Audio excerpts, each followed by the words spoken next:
Hey guys, this is going to be the study guide for work, energy, and power.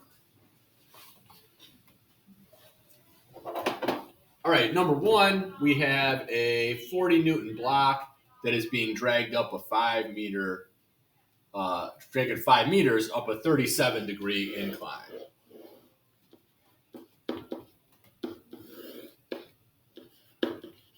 What is the work done against gravity? So work is going to be our force times our distance, but these have to be parallel. So that means I need to find out what the vertical distance y is or what the height is to find out what this work is, because our force is going to be mg. So looking at the side of the triangle, this is my opposite side. I'm going to make sure my calculator is in degrees, and I'm going to say that sine is equal to opposite over hypotenuse. And so this is going to be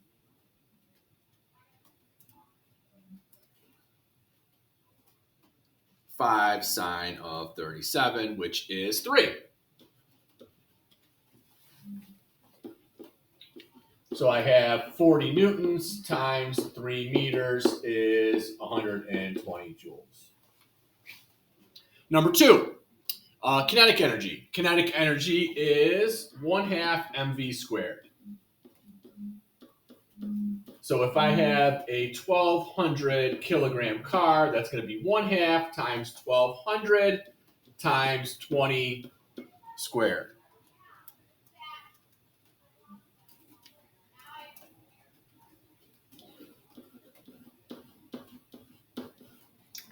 Which is 240,000 joules. Number three, a baseball, 350 grams. So this is going to have to be converted to kilograms. And there's 1,000 grams in 1 kilogram, so that's going to be a 0.35 kilogram, is at the top of a 120-meter tall building. What is the potential energy due to gravity? So this is our U equals mgy or mgh. So I'm going to have 0.35 times 10 times 120.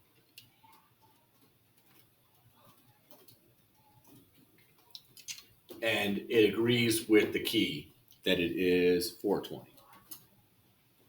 So 420 joules. That would also be the amount of work that I would have had to do against gravity to get it to that height. All right, so the ball from the above problem is dropped from the building, assuming no air resistance. What's the ball's kinetic energy as it reaches the ground?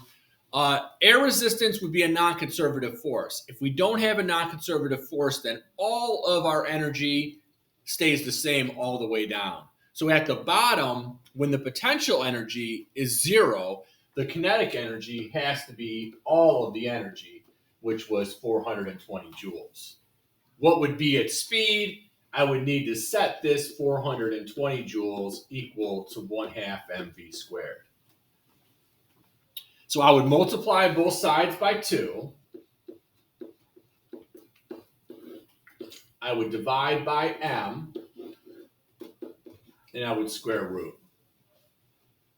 And I think my mass was 0.35, but I'm going to go back a slide just to make sure. It is 0.35.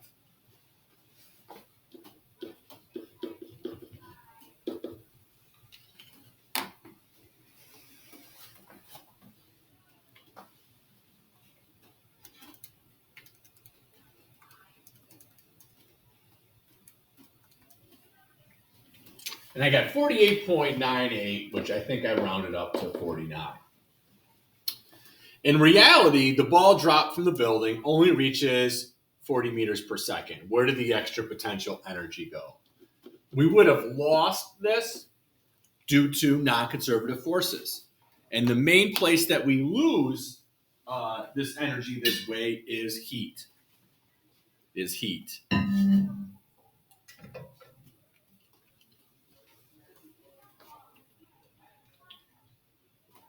A 1,000-kilogram roller coaster is raised to the top of a 50-meter hill. How much work does the roller coaster lift chain do against the force of gravity? So again, work is going to be force times distance parallel. The force to lift the roller coaster is going to be equal to its weight.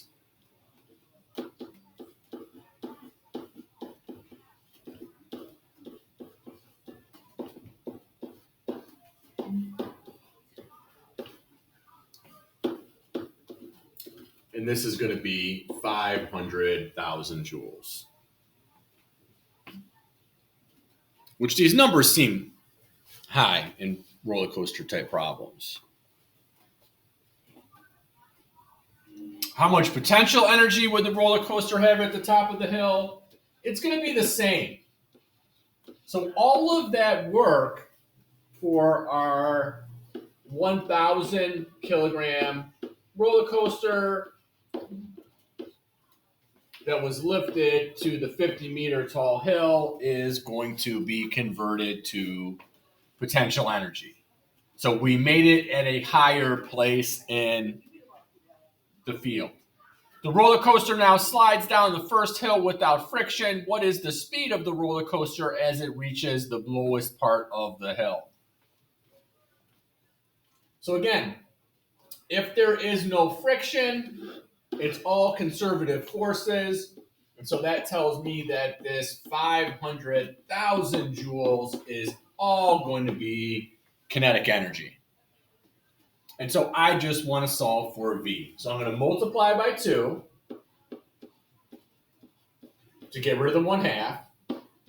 I'm going to divide by the mass, which is 1,000. And I'm going to square root.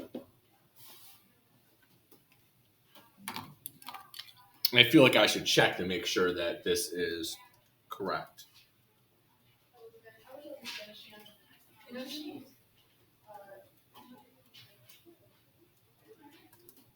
And it is, so 31.6 meters per second. In reality, the coaster only reaches 25 meters per second at the bottom of the hill. How much work is done by friction on the coaster? Energy loss. What is the efficiency of the roller coaster? All right, so of the 500,000 joules of energy, I'm left with whatever the kinetic energy is if it's going at 25.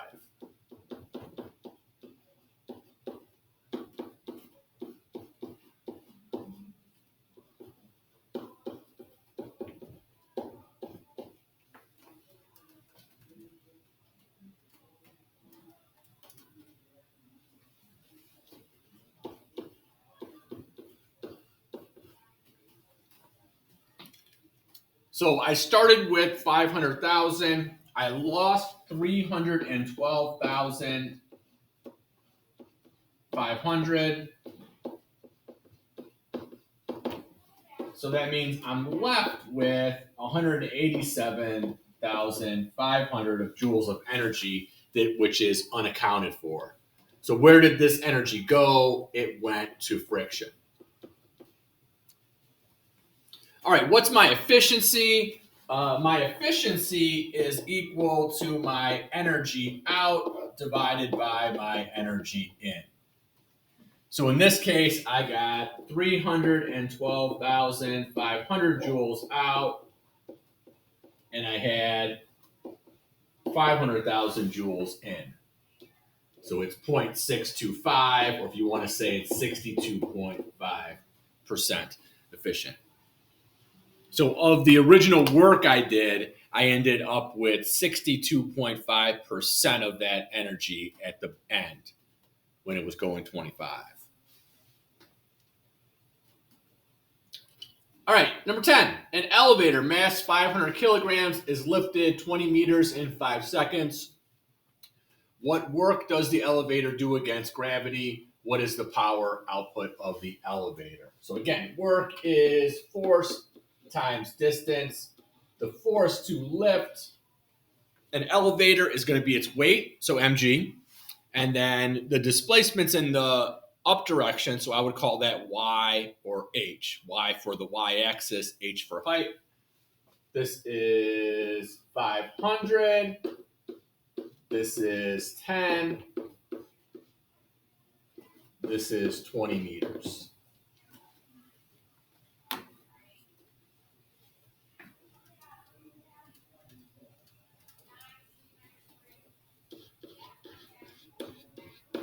So this is 100,000 joules. And then the rate that we do this work is what power is. So that's going to be how much work that was done, which is 100,000 joules and the amount of time it took. So that was 20,000 watts.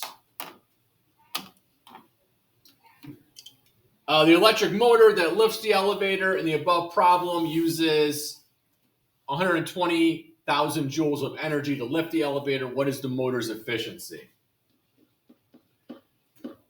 So the energy out would be we got 100,000 joules of energy out of this. The energy in would be how much the motor used. So I'm going to have 100,000 divided by 120,000.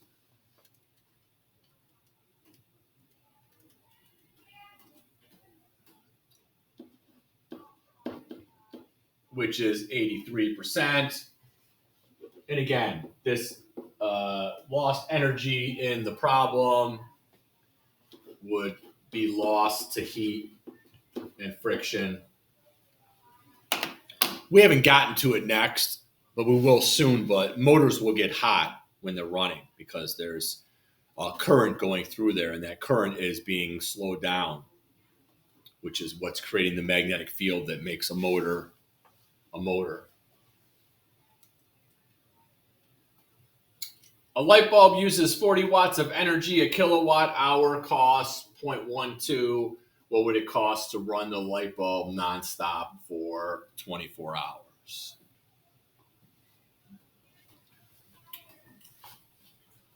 So we are charged for energy. Energy is going to be power times time. All of this is in kilowatt hours, so I need to make my watts into a kilowatt. So 1 kilowatt is going to be 1,000 watts. That's what kilo means. So if I have 40 watts, I'm going to divide it by 1,000 to get the kilowatts. And so this is going to be 0.04 kilowatts. So I'm going to have 0.04 kilowatts times 24 hours.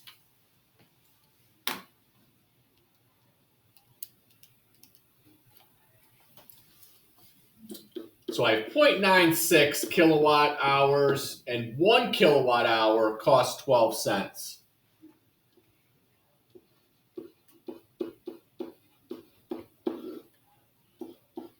So it's going to be 12 cents per kilowatt hour, which this is going to be pretty much 12 cents, right? It's going to be 11.5. They're going to round up to 12 cents. All right, how long would it take a 200-watt motor to do 150 joules of work? So power is work over time. So time would be work over power.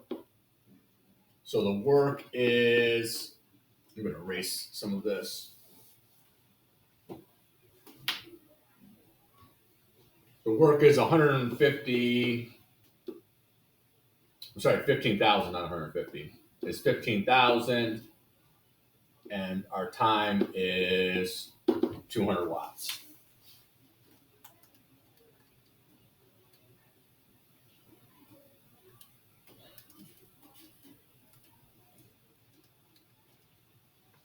$75 seconds. Why is it unrealistic for any machine to be 100% efficient? there's always going to be some heat generated.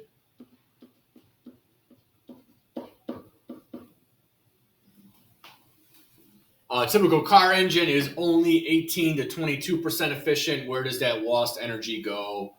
It goes to heat. Cars are so good at wasting energy, we have entire systems that are built around it. So that's your exhaust system. If you don't have coolant running through it, if you don't have an exhaust system, the car will only operate for a short amount of time before it would overheat and seize up. Like that's how much heat is generated. And that's not what you're trying to generate, right? We're trying to generate kinetic energy because kinetic energy is the energy of motion.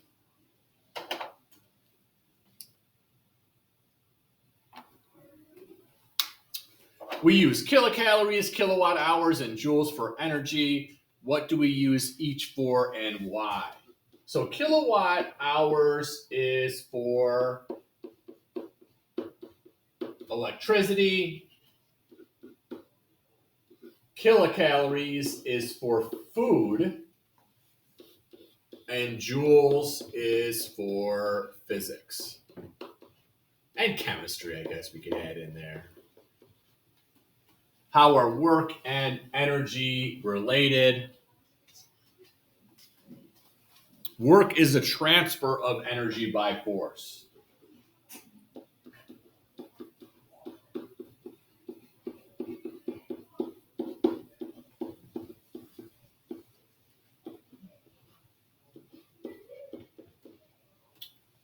Most incandescent, those are the type of bulbs that have a wire in them, were illegal by 2014. Why? When you have a light bulb, you want it to be creating light energy. And the main type of energy that incandescent bulbs made was heat energy. And so they were very wasteful. And so they've been taken off the market and replaced by compact fluorescents, LEDs. All right, guys, good luck on your test.